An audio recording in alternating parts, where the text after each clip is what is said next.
Donc ce chapitre 1 qui s'intitule Des interactions dynamiques au cœur des écosystèmes se décline donc en 4 parties comme vous pouvez le voir. Nous allons donc tenter de répondre à chacune de ces parties à l'aide donc de schémas, d'explications puis d'exemples. À savoir que donc toutes les photos que vous allez voir sont issues des différentes vidéos incluses dans ces parties et du site Maxicours et Wikipédia. Alors pour commencer, qu'est-ce qu'un écosystème? Donc un écosystème, c'est constitué d'un milieu que l'on appelle biotope et d'êtres vivants que l'on appelle biocénose et s'opèrent entre eux donc des échanges. Bien évidemment, il existe différents écosystèmes, forêts, déserts, océans, et les animaux qui y vivent sont eux aussi différents. Enfin, plutôt spécifiques du milieu dans lequel ils vivent.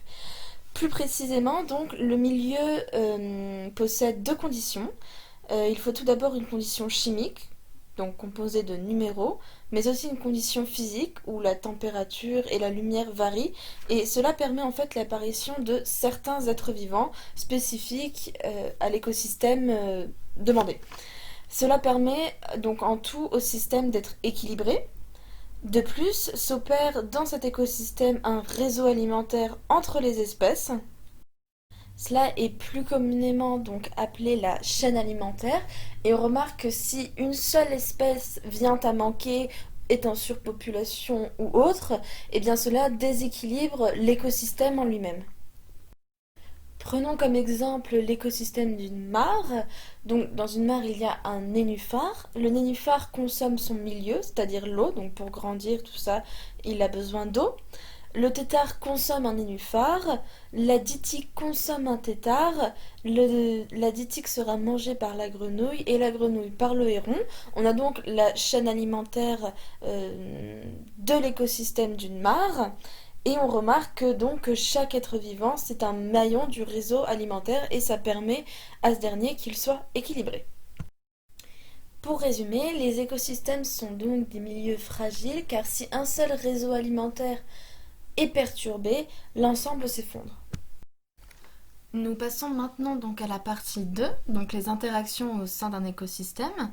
Alors ici je voulais illustrer donc avec la photo, plutôt le schéma d'un renard lapin et cerf pour vous montrer donc que les espèces sont en interaction et qu'elles permettent donc de dynamiser un écosystème.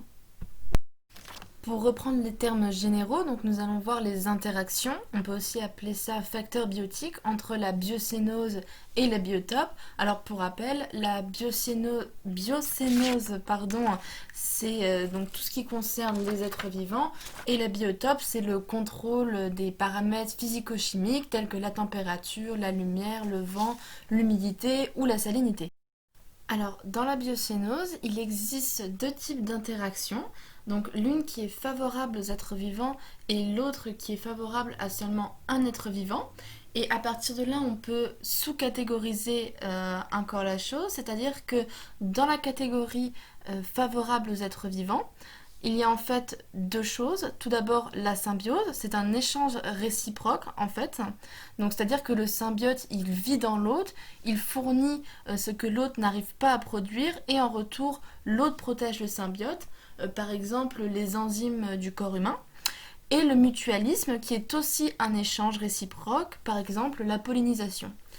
Puis, dans la partie favorable à un seul être vivant, on a la prédation, c'est-à-dire c'est une interaction dissymétrique, seul le prédateur tire profit de cette concurrence. Et nous avons ensuite le parasitisme, c'est aussi une interaction inéquitable car le parasite vit aux dépens de l'hôte. On remarque donc que les paramètres physico-chimiques interviennent dans la répartition des êtres vivants et que ces derniers interagissent avec leur milieu. Donc pour cette partie 3, nous allons voir la matière qui circule dans un écosystème et je vais scinder la chose en 2 parties. Donc tout d'abord les flux de matière. Alors à la base du réseau trophique en fait se trouvent les producteurs primaires qui constituent la biomasse végétale, c'est-à-dire la masse de tous les individus présents à un instant.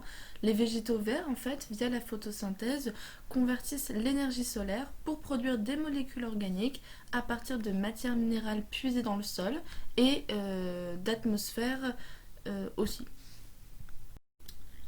Ensuite, après les flux de matière, on a donc des flux d'énergie. Donc c'est schématisé avec le schéma que je vous ai présenté là. Et on remarque que la matière organique fabriquée par les organismes d'un niveau trophique a 4 destinées différentes. Donc d'une part, elle sert au fonctionnement de l'organisme et est perdue sous forme de CO2 et d'eau au cours de la respiration cellulaire. Et d'autre part, elle est représentée par les excréments, feuilles mortes, cadavres, et elle est dégradée et recyclée par l'action des décomposeurs. Une autre part sert à la croissance de la biomasse des organismes et enfin, une dernière partie est consommée par les organismes au niveau trophique supérieur. Nous passons maintenant à la dernière partie, qui s'intitule Équilibre dynamique des écosystèmes, perturbations et résilience. Alors pour cette partie-là, je me suis donc aidée de graphiques. Donc ici sont représentés des chênes et des hêtres. Pour rappel, le hêtre est un arbre qui a besoin d'ombre, sauf que le chêne pousse plus vite que le hêtre et fait de l'ombre au hêtre ce dernier, ce qui peut causer sa disparition. On remarque que quand une maladie touche les hêtres, ils grandissent moins. Les chênes et les hêtres gardent donc un nombre constant d'arbres.